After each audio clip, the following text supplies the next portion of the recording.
Assalamualaikum warahmatullahi wabarakatuh. Perkenalkan, kami dari kelompok 5 akan mempresentasikan tugas mata kuliah manajemen proyek dengan tema pengendalian pelaksanaan proyek. Berikut anggota kelompok dari kelompok 5 yaitu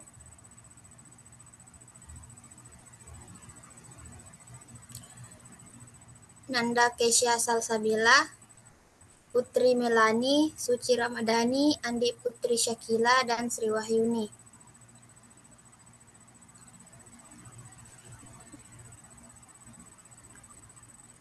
Next.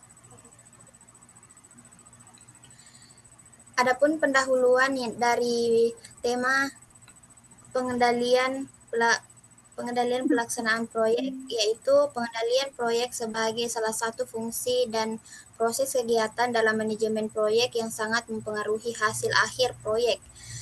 Adalah pengendalian yang mempunyai tujuan utama meminimalisasi segala penyimpangan yang dapat terjadi selama proses berlangsungnya sebuah proyek. Pelaksanaan proyek merupakan kombinasi dari kegiatan-kegiatan atau aktivitas yang saling berkaitan dan harus dilaksanakan dengan mengikuti suatu aturan-aturan tertentu sebelum seluruh tugas dapat diselesaikan secara tuntas. Pengendalian pelaksanaan proyek adalah sistem yang mengatur semua kegiatan dalam proyek dengan tujuan agar semua terlihat berfungsi secara optimal, sehingga pelaksanaan tepat waktu sesuai dengan jadwal proyek yang ditentukan, serta membuat terkoordinasi dengan baik agar dapat menghasilkan pekerjaan dengan kualitas yang sesuai dengan yang direncanakan. Selanjutnya, adapun topik pembahasan yang akan dibahas pada presentasi kali ini adalah yang pertama, definisi proyek konstruksi dan tujuan pengendalian proyek konstruksi.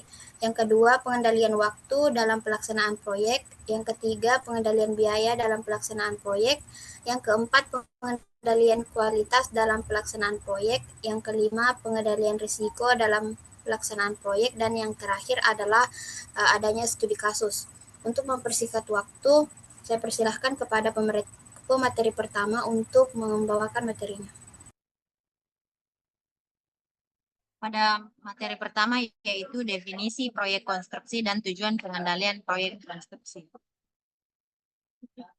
Proyek konstruksi adalah serangkaian kegiatan yang melibatkan perencanaan, desain, pelaksanaan, dan pengendalian yang terintegrasi untuk menghasilkan infrastruktur atau bangunan fisik. Proyek ini dapat mencakup berbagai jenis struktur seperti gedung, jembatan, jalan raya, dan lain-lain yang biasanya memiliki durasi terbatas, anggaran yang ditentukan, serta tujuan spesifik yang harus dicapai. Proyek konstruksi biasanya melibatkan sejumlah pihak seperti pemilik proyek, kontraktor, konsultan, dan subkontraktor, serta memerlukan koordinasi yang ketat untuk memastikan bahwa semua elemen berjalan sesuai dengan rencana. Sumber daya yang digunakan dalam proyek konstruksi mencakup tenaga kerja, material, alat, dan teknologi. Nah, pada tujuan pengendalian proyek konstruksi adalah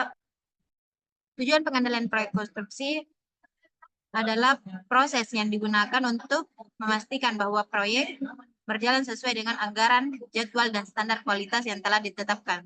Tujuan utamanya yaitu yang pertama, mengendalikan biaya, mengelola anggaran dan memastikan bahwa pengeluaran tidak melebihi dana yang telah dialokasikan. Yang kedua, mengendalikan waktu, menjaga proyek agar tetap sesuai dengan jadwal yang telah ditetapkan, menghindari keterlambatan, dan mempercepat proses jika diperlukan. Yang ketiga, mengendalikan kualitas, mencerminkan bahwa hasil konstruksi sesuai dengan spesifikasi dan standar yang telah ditentukan dalam dokumen perencanaan dan kontrak. Yang keempat, mengelola risiko, mengidentifikasi dan mengurangi risiko yang dapat mempengaruhi dampak proyek, baik dari segi biaya, waktu, maupun keselamatan kerja. Yang kelima, mengendalikan lingkup proyek, mengisyaratkan bahwa semua pekerjaan yang dilakukan sesuai dengan cakupan yang telah disepakati, serta menghindari perubahan yang tidak terencana yang dapat mempengaruhi waktu dan biaya. Yang keenam, meningkatkan efisiensi sumber daya, memaksimalkan penggunaan tenaga kerja, material, dan alat-alat konstruksi secara efisien agar tidak ada pemborosan. Yang terakhir yaitu ketujuh, memilih keselamatan kerja, mengendalikan dan memastikan bahwa proyek memenuhi standar keselamatan yang diperlukan untuk melindungi tenaga kerja dan lingkungan. Selanjutnya saya berikan ke pemateri berikutnya.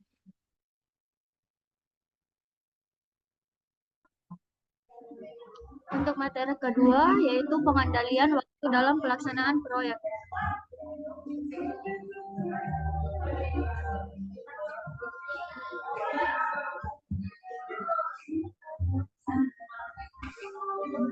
Pengendalian waktu adalah salah satu aspek krusial dalam proyek yang bertujuan untuk memastikan bahwa proyek diselesaikan sesuai dengan jadwal yang ditetapkan. Proses ini melibatkan berbagai langkah dan teknik yang saling berkaitan untuk mengelola waktu dengan efisien dan efektif. Adapun beberapa poin yang harus dipahami dalam pengendalian waktu. Yang pertama, penentuan jadwal. Menetapkan waktu mulai dan selesai untuk setiap aktivitas proyek sangat penting agar semua anggota tim memahami batasan waktu yang harus dipatuhi. Yang kedua, penguraian aktivitas.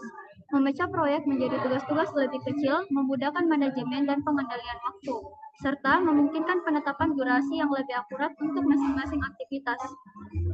Yang ketiga, estimasi durasi. Menghitung waktu yang diperlukan untuk menyelesaikan setiap aktivitas berdasarkan sumber daya yang tersedia dan kompleksitas tugas. Ini membantu dalam perencanaan yang realistis. Yang keempat, urutan tugas. Menentukan urutan pelaksanaan aktivitas dan ketergantungan antar tugas penting untuk memastikan bahwa aktivitas yang saling bergantung tidak mengalami keterlambatan. Yang kelima, penjadwalan. Menggunakan diagram memberikan visualisasi yang jelas mengenai jadwal proyek, sehingga tim dapat melihat proses secara keseluruhan dan mengidentifikasi area yang mungkin mengalami keterlambatan. Yang keenam, buffer waktu. Menambahkan buffer waktu di beberapa aktivitas memberikan ruang untuk menghadapi keterlambatan yang tidak terduga, membantu menjaga jadwal proyek secara keseluruhan. Yang ketujuh, monitoring dan pembaruan jadwal. Memantau kemajuan proyek secara berkala dan memperbarui jadwal berdasarkan kondisi terkini sangat penting untuk memastikan proyek tetap di jalur yang benar. Yang kedelapan, komunikasi jadwal. Menginformasikan seluruh tim dan pemangku kepentingan tentang jadwal dan perubahan yang terjadi. Memastikan semua pihak memiliki pemahaman yang sama dan dapat beradaptasi jika diperlukan. Dan yang terakhir, evaluasi waktu. Setelah proyek selesai, melakukan evaluasi terhadap estimasi waktu dan perbandingannya dengan waktu yang sebenarnya digunakan membantu mengidentifikasi area perbaikan dan proyek di masa mendatang. Dengan fokus pada ke-9 poin ini, pengendalian waktu dalam pelaksanaan proyek dapat dilakukan secara efektif, yang pada gilirannya meningkatkan kemungkinan penyelesaian proyek tepat waktu. Untuk materi selanjutnya, saya persilakan.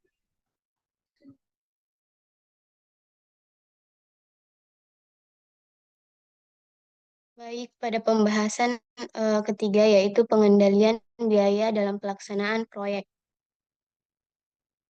Next. Pengendalian biaya proyek atau PBP adalah untuk melakukan efisiensi atau menekan biaya pekerjaan bagi kontraktor untuk memperoleh keuntungan, sedangkan di pihak owner supaya dapat menghemat biaya sekecil mungkin. Bentuk pengendalian biaya proyek yang digunakan adalah RAB atau Rencana Anggaran Biaya. Kemudian, yang pertama biaya langsung dapat dikelompokkan dalam beberapa jenis yaitu biaya material, biaya upah buruh, dan biaya peralatan. Yang kedua, biaya tidak langsung, yaitu biaya tidak terduga, keuntungan atau profit, dan biaya overhead.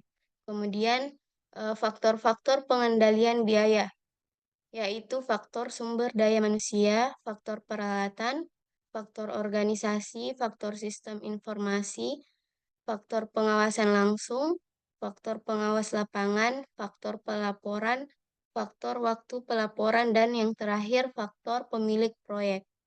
Kemudian kembali ke pemateri selanjutnya.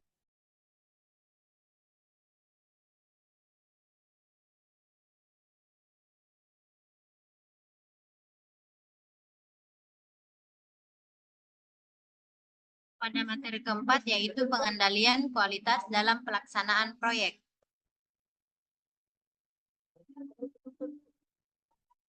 Pengendalian kualitas dalam pelaksanaan proyek adalah proses memastikan bahwa semua aktivitas produk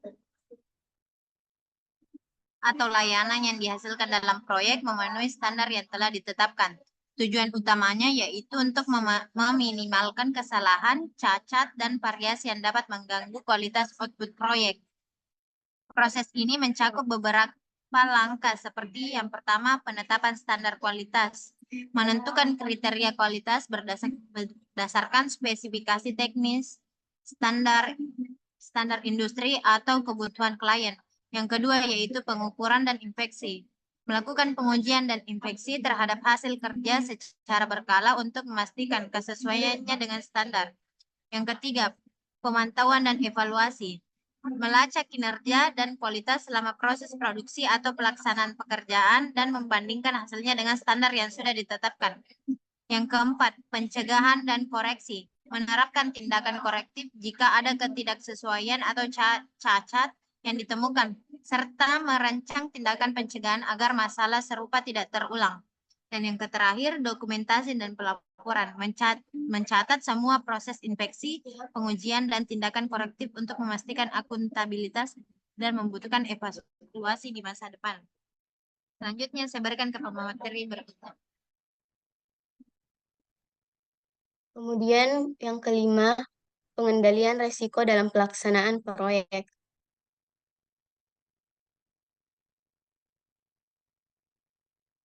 Next. Mana ya? Pengendalian risiko dalam pelaksanaan proyek adalah proses identifikasi, penilaian, dan mitigasi risiko yang dapat mempengaruhi pencapaian tujuan proyek. Proses ini melibatkan perencanaan dan penerapan strategi untuk mengurangi dampak negatif dari risiko yang mungkin terjadi selama proyek berlangsung. Tujuannya adalah untuk memastikan proyek berjalan sesuai rencana dengan dampak minimal dari kejadian tak terduga. Kemudian proses pengendalian risiko mencakup beberapa langkah yang penting. Yang pertama, identifikasi risiko, yaitu mengidentifikasi semua potensi risiko yang mungkin mempengaruhi proyek, baik risiko internal maupun eksternal. Kemudian yang kedua, penilaian risiko, yaitu menganalisis dampak dan kemungkinan yang terjadi risiko tersebut. Risiko dikategorikan berdasarkan tingkat keparahan dan probabilitasnya sehingga tim proyek dapat fokus pada risiko yang paling signifikan. Kemudian yang ketiga, perencanaan respon risiko, yaitu menentukan tindakan yang dapat diambil untuk menghindari, mengurangi, ataupun menerima risiko. Misalnya, menyiapkan rencana cadangan atau mengasuransikan proyek. Kemudian yang keempat, pemantauan dan pengendalian risiko, yaitu memantau secara berkelanjutan risiko yang telah diidentifikasi dan menyesuaikan strategi respon jika ada perubahan. Kemudian yang kelima, pelaksanaan tindakan korektif, yaitu jika risiko menjadi kenyataan, tindakan segera diambil untuk meminimalkan dampaknya terhadap jadwal, anggaran, ataupun kualitas proyek. Kemudian saya kembalikan ke pemateri selanjutnya.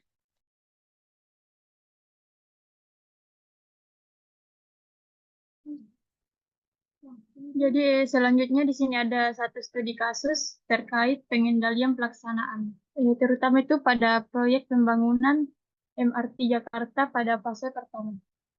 Next.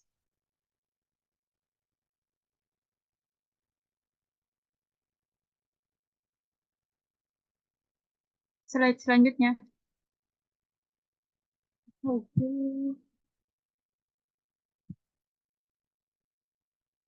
Baik.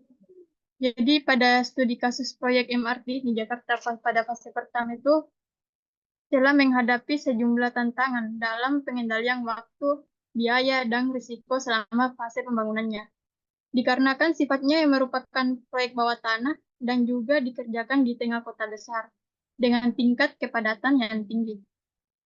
Jadi proyek MRT Jakarta ini adalah proyek pembangunan sistem transportasi massal yang berbasis rel bawah tanah di Jakarta yang menghubungkan antara area Lebak Bulus di selatan dengan Bundaran HI di pusat kota.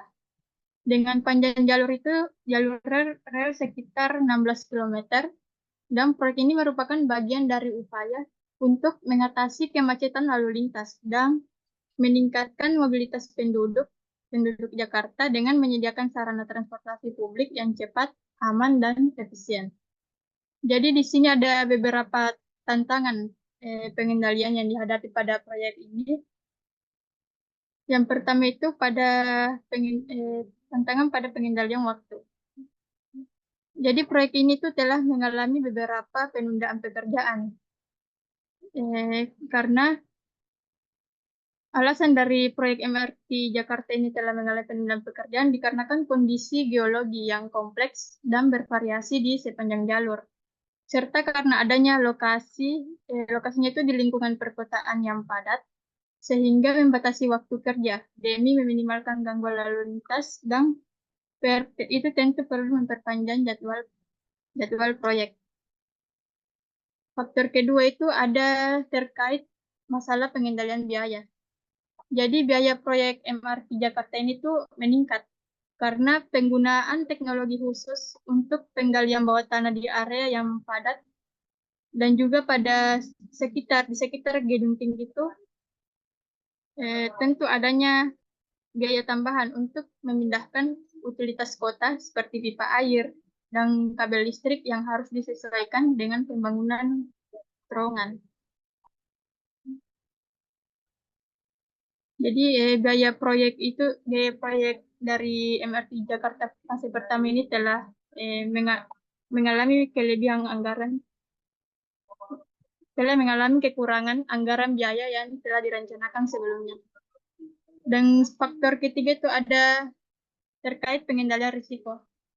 Jadi proyek MRT Jakarta fase pertama ini menghadapi risiko keselamatan yang tinggi karena pekerjaan ini dilakukan di bawah tanah dan juga dekat dengan gedung-gedung besar.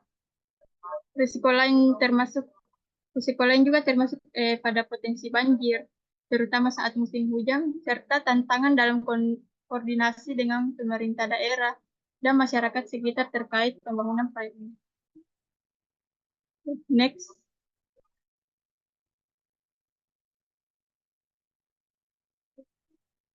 Selanjutnya di sini ada solusi pengendalian yang telah dilakukan pada pembangunan proyek MRT Jakarta fase 1 ini. Yang pertama itu menerapkan manajemen proyek yang terintegrasi. Jadi sistem manajemen proyek terintegrasi memungkinkan pemantauan secara real time terhadap jadwal dan anggaran proyek, serta mempercepat pengambilan keputusan untuk mengatasi masalah yang muncul. Hal ini tentu bisa membantu memastikan proyek tetap berjalan sesuai rencana dan memungkinkan penyesuaian segera bila terjadi penyimpangan. Jadi di sini ada skema tahapan terkait pekerjaan manajemen konstruksi. Slide selanjutnya.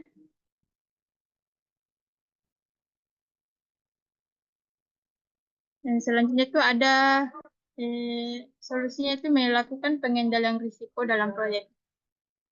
Jadi tentu dalam melaksanakan pekerjaan proyek itu kita terus menerapkan protokol keselamatan yang sangat ketat dengan standar internasional, termasuk pelatihan rutin untuk pekerja dan penggunaan alat pelindung diri.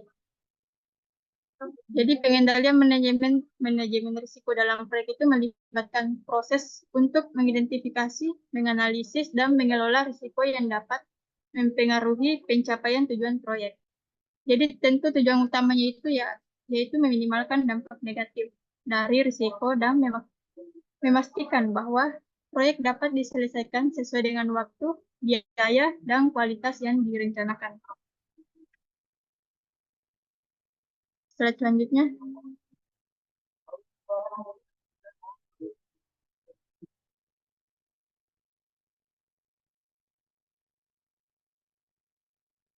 Dari beberapa tantangan pengendalian yang telah disebutkan tadi, jadi meskipun ada berbagai tantangan dari pembangunan proyek MRT Jakarta fase pertama ini, tetapi proyek ini tetap berhasil selesai dan mulai beroperasi pada tahun 2019.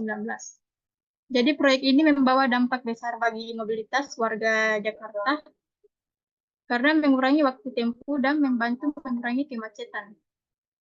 Serta pengendalian yang efektif selama pelaksanaan proyek memungkinkan pencapaian hasil sesuai standar kualitas tinggi, meskipun ada penyesuaian waktu dan biaya di beberapa tahap. Jadi, proyek MRT Jakarta ini merupakan contoh nyata bagaimana pengendalian pelaksanaan yang efektif mampu mengatasi tantangan teknis dan operasional dalam pembangunan besar di area perkotaan yang padat.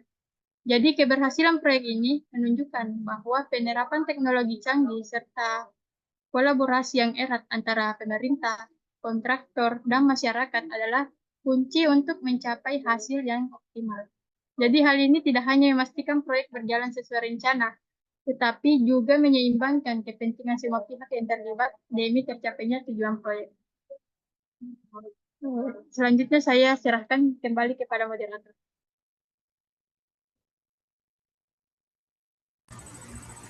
Baik, itulah beberapa topik pembahasan yang diambil dari topik pengendalian pelaksanaan proyek, dan juga ada satu studi kasus yang diangkat, yaitu proyek pembangunan MRT Jakarta pada fase pertama.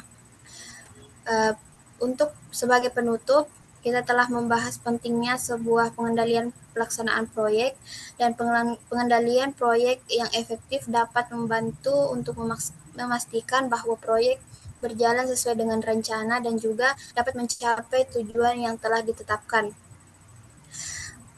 Kami berharap materi telah disampaikan dapat bermanfaat dan menjadi dasar dalam praktik manajemen proyek di masa yang akan datang. Mohon maaf apabila ada kesalahan dan juga kekurangan dalam penyampaian. Akhir kata, wassalamualaikum warahmatullahi wabarakatuh.